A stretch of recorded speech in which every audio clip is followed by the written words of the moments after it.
All right, all right, all right. Let's see how this all works tonight, everybody. All right, there we go. Good evening. Welcome to day 1 of the 24 Days of Christmas. Today we're going to be starting a wonderful little Christmas story. Might be a little story that you've heard of before called A Christmas Carol, or at least maybe you've seen the play or the Muppet movie or the Disney movie or any of the other movies. There's a lot of really great interpretations of this book. The actual title of the book, though, is not just A Christmas Carol. It is, I'm going to switch over to my audiobook narration screen. It is A Christmas Carol in Prose, being a ghost story of Christmas. I'm reading the Project Gutenberg version of this short story. So I'm getting this for free. It is in public domain, and I will be reading through this over the next probably week or so. As I mentioned when I was testing the live streaming last night, this is a very short story. Should be probably around 3 hours total. So I'm probably going to try and record about 20 minutes a night. Nothing crazy, nothing too time intensive, but we'll get a little bit done each night and kind of move on from there. You should be able to see and read along with me if you are interested in that kind of a thing. I have the screen set up kind of in that way. And really the way this is going to go is every night for the next 24 nights, I'm going to be reading audiobook style snippets out of a Christmas story, whether it's this one, which we're going to start with, A Christmas Carol. The next one in my list is Gift of the Magi. And then the night before Christmas, I know that I'm going to be doing The Night Before Christmas, the poem.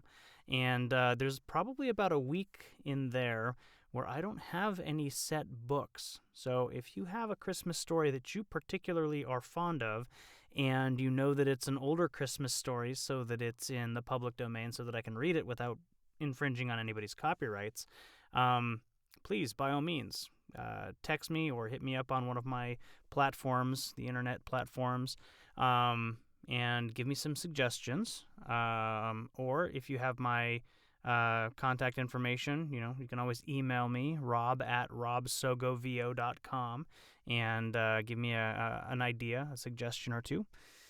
And without further ado, I think we're going to go ahead and get started. Although I will mention one thing.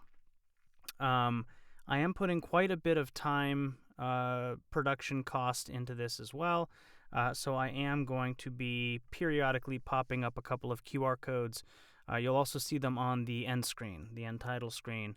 One is to my Venmo. You can just Venmo me, a coffee if you feel like I'm deserving of it.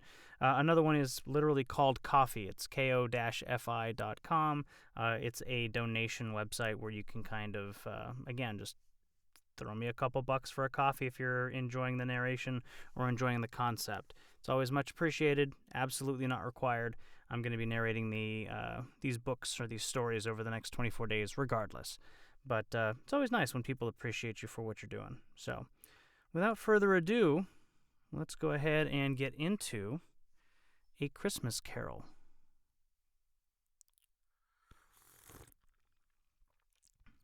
Written by Charles Dickens, and I'm drinking some lovely throat coat tea. And this one was published, or at least written, released by Project Gutenberg in 2004, and updated in 2021. The original first edition was written in 1843. So there's probably going to be some, we'll say, writing style choices that may not be immediately familiar to me, so I might make a couple of mistakes, but that's part of the charm of this whole thing, isn't it? Here's the original cover and kind of the inner sleeve of the book. A Christmas Carol in prose, being a ghost story of Christmas by Charles Dickens, with illustrations by John Leach. Narrated by Rob Sogomonian. Preface. I have endeavored in this ghostly little book to raise the ghost of an idea, which shall not put my readers out of humor with themselves, with each other, with the season, or with me. May it haunt their houses pleasantly, and no one wish to lay it. Their faithful friend and servant, Charles Dickens. December 1843. I would say this book has stood the test of time. And we've got our table of contents and then a list of illustrations in the book, but we're just going to get right into Stave 1. Marley's Ghost. Marley was dead, to begin with. There is no doubt whatever about that. The register of his burial was signed by the clergyman, the clerk, the undertaker, and the chief mourner. Scrooge signed it, and Scrooge's name was good upon change for anything he chose to put his hand to. Old Marley was as dead as a doornail. Mind, I don't mean to say that I know, of my own knowledge, what there is particularly dead about a doornail. I might have been inclined myself to regard a coffin nail as the deadest piece of ironmongery in the trade. But the wisdom of our ancestors is in the simile, and my unhallowed hands shall not disturb it, or the country's done for. You will therefore permit me to repeat, emphatically, that Marley was as dead as a doornail. Scrooge knew he was dead. Of course he did. How could it be otherwise? Scrooge and he were partners for I don't know how many years. Scrooge was his sole executor, his sole administrator, his sole assign, his sole residuary legatee, his sole friend, and sole mourner. And even Scrooge was not so dreadfully cut up by the sad event, but that he was an excellent man of business on the very day of the funeral, and solemnized it with an undoubted bargain.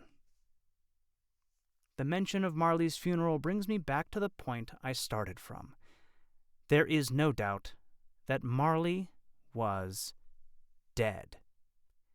This must be distinctly understood, or nothing wonderful can come of the story I am going to relate. If we were not perfectly convinced that Hamlet's father died before the play began, there would be nothing more remarkable in his taking a stroll at night, in an easterly wind, upon his own ramparts, than there would be in any other middle-aged gentleman rashly turning out after dark in a breezy spot, say St. Paul's churchyard, for instance, literally to astonish his son's weak mind. Scrooge never painted out old Marley's name. There it stood, years afterwards, above the warehouse door. Scrooge and Marley.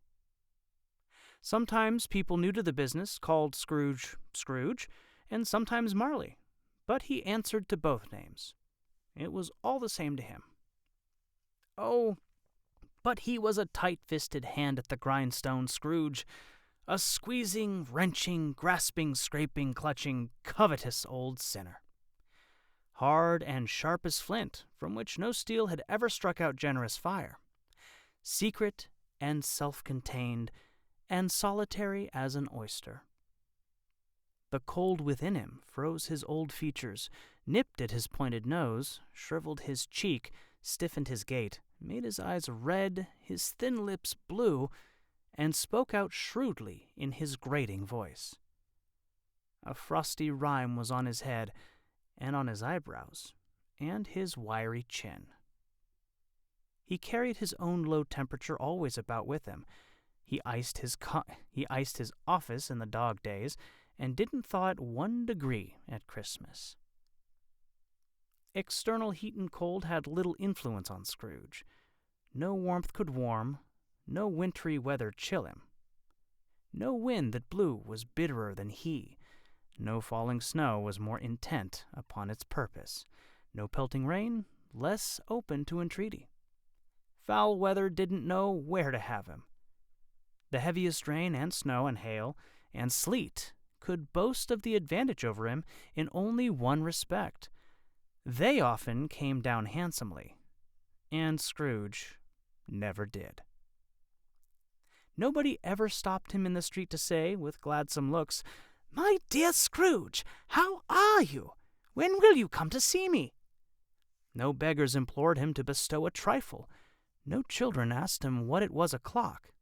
No man or woman ever once in all his life inquired the way to such and such a place of Scrooge. Even the blind men's dogs appeared to know him, and when they saw him coming on, would tug their owners into doorways and up courts, and then would wag their tails as though they said, "No eye at all is better than an evil eye, Dark Master." But what did Scrooge care? It was the very thing he liked. To edge his way along the crowded paths of life, warning all human sympathy to keep its distance, was what the knowing ones called nuts to Scrooge.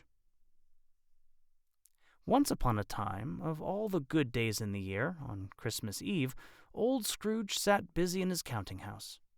It was cold, bleak, biting weather, foggy withal, and he could hear the people in the court outside go wheezing up and down, beating their hands upon their breasts, and stamping their feet upon the pavement stones to warm them.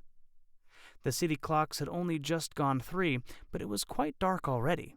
It had not been light all day, and candles were flaring in the windows of the neighboring offices, like ruddy smears upon the palpable brown air. The fog came pouring in at every chink and keyhole, and was so dense without that although the court was of the narrowest, the houses opposite were mere phantoms. To see the dingy cloud come drooping down, obscuring everything, one might have thought that nature lived hard by and was brewing on a large scale. The door of Scrooge's counting-house was open that he might keep his eye upon his clerk, who in a dismal little cell beyond, a sort of tank, was copying letters. Scrooge had a very small fire, but the clerk's fire was so very much smaller that it looked like one coal. But he couldn't replenish it, for Scrooge kept the coal box in his own room, and so surely as the clerk came in with the shovel, the master predicted that it would be necessary for them to part. Wherefore the clerk put on his white comforter and tried to warm himself at the candle, in which effort, not being a man of strong imagination, he failed. "A Merry Christmas, Uncle! God save you!" cried a cheerful voice. It was the voice of Scrooge's nephew, who came upon him so quickly that this was the first intimation he had of his approach. "Bah!" said Scrooge. "Humbug!" He had so heated himself with rapid walking in the fog and frost, this nephew of Scrooge's, that he was all in a glow. His face was ruddy and handsome, his eyes sparkled, and his breath smoked again. "Christmas? A humbug, Uncle! You don't mean that, I am sure." "I do," said Scrooge. "Merry Christmas! What right have you to be merry? What reason have you to be merry? You're poor enough." "Come, then," returned the nephew gaily, "what right have you to be dismal? What reason have you to be morose? You're rich enough." Scrooge, having no better answer ready on the spur of the moment, said, "Bah!" again, and followed it up with, "Humbug!" "Don't be cross, Uncle," said the nephew. "What else can I be?" returned the uncle, "when I live in such a world of fools as this? Merry Christmas! Out upon Merry Christmas! What's Christmas time to you but a time for paying bills without money, a time for finding yourself a year older but not an hour richer, a time for balancing your books and having every item in 'em through a round dozen of months presented dead against you? If I could work my will," said Scrooge indignantly, "every idiot who goes about with Merry Christmas on his lips should be boiled with his own pudding and buried with a stake of holly through his heart. He should." "Uncle," pleaded the nephew. "Nephew," returned the uncle sternly, "keep Christmas in your own way, and let me keep it in mine." "Keep it," repeated Scrooge's nephew, "but you don't keep it." "Let me leave it alone, then," said Scrooge. "Much good may it do you. Much good it has ever done you."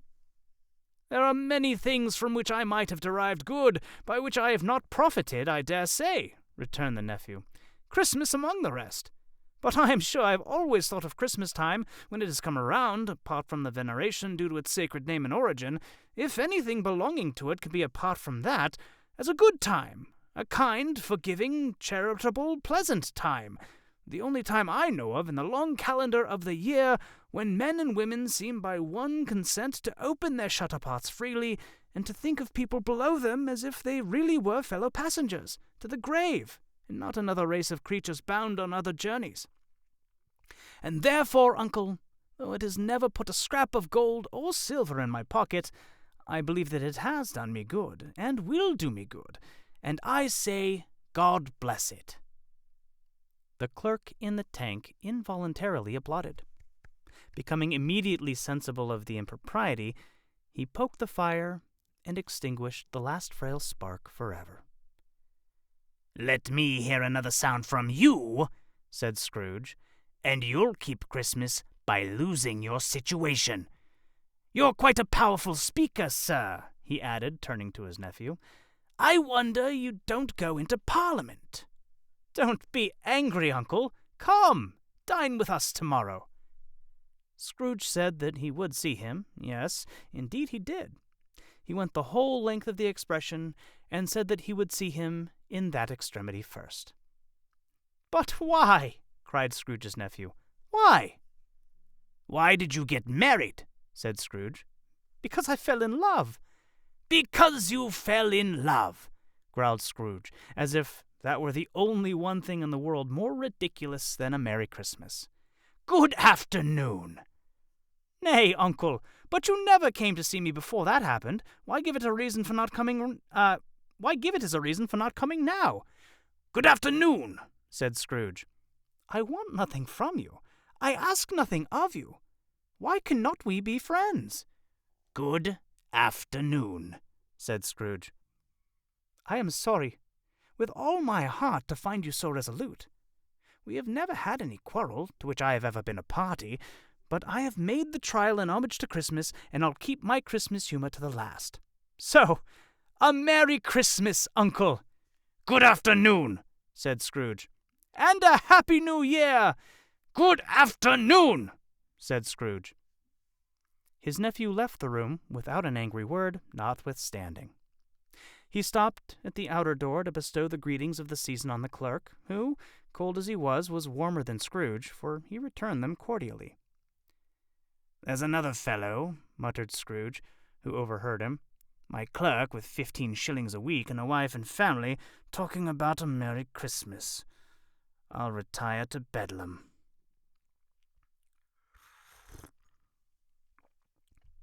This lunatic, in letting Scrooge's nephew out, had let 2 other people in. They were portly gentlemen, pleasant to behold, and now stood with their hats off in Scrooge's office. They had books and papers in their hands, and bowed to him. "Scrooge and Marley's, I believe," said one of the gentlemen, referring to his list. "Have I the pleasure of addressing Mr. Scrooge or Mr. Marley?" "Mr. Marley has been dead these 7 years," Scrooge replied. "He died 7 years ago this very night." We have no doubt his liberality is well represented by his surviving partner," said the gentleman, presenting his credentials. It certainly was, for they had been 2 kindred spirits.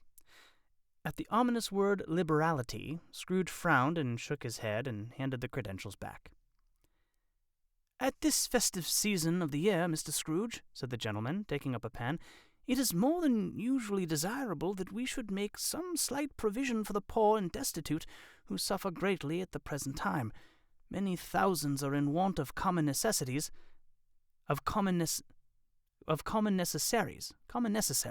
Hundreds of thousands are in want of common comforts, sir." "Are there no prisons?" asked Scrooge. "Plenty of prisons," said the gentleman, laying down the pen again. "And the union workhouses?" demanded Scrooge. "Are they still in operation?" "They are, still," returned the gentleman. "I wish I could say they were not." "The treadmill and the poor law are in full vigor, then?" said Scrooge. "Both very busy, sir." "Oh, I was afraid from what you said at first that something had occurred to stop them in their useful course," said Scrooge. "I'm very glad to hear it." Under the impression that they... Hang on. "Under the impression that they scarcely furnish Christian cheer of mind or body to the multitude," returned the gentleman, "a few of us are endeavoring to raise a fund to buy the poor some meat and drink, and means of warmth. We choose this time because it is a time, of all others, when want is keenly felt and abundance rejoices. What shall I put you down for?" "Nothing," Scrooge replied. "Oh, you wish to be anonymous?" "I wish to be left alone," said Scrooge. "Since you ask me what I wish, gentlemen, that is my answer. I don't make merry myself at Christmas, and I can't afford to make idle people merry. I help to support the establishments I have mentioned. They cost enough, and those who are badly off must go there." "Many can't go there, and many would rather die." "If they would rather die," said Scrooge, "they had better do it and decrease the surplus population. Besides, excuse me, I don't know that." "But you might know it," observed the gentleman. "It is not my business," Scrooge returned. "It's enough for a man to understand his own business and not to interfere with other people's. Mine occupies me constantly. Good afternoon, gentlemen." Seeing clearly that it would be useless to pursue their point, the gentleman withdrew. Scrooge resumed his labors with an improved opinion of himself, and in a more facetious temper than was usual with him. Meanwhile, the fog and darkness thickened, so that people ran about with flaring links, proffering their services to go before horses and carriages, and conducted them on their way.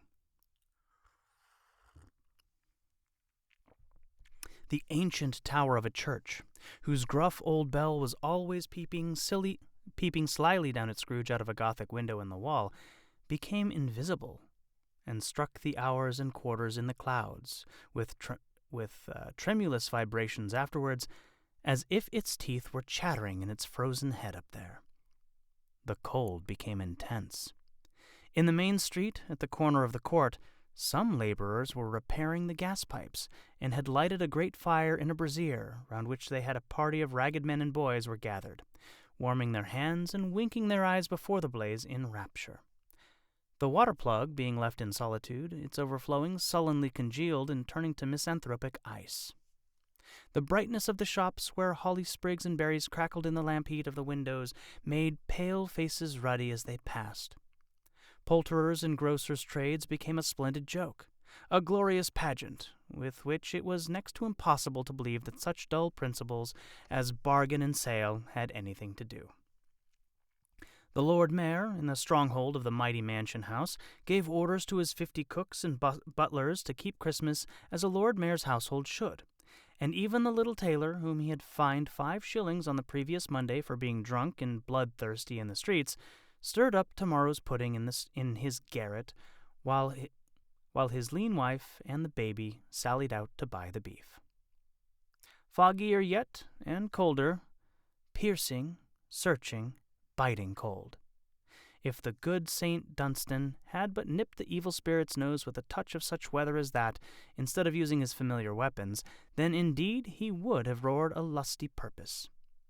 The owner of one scant young nose, gnawed and mumbled by the hungry cold as bones are gnawed by dogs, stooped down at Scrooge's keyhole to regale him with a Christmas carol, but at the first sound of "God bless ye merry gentlemen, may nothing you dismay," Scrooge seized the ruler with such energy of action that the singer fled in terror, leaving the keyhole to the fog and even more congenial frost.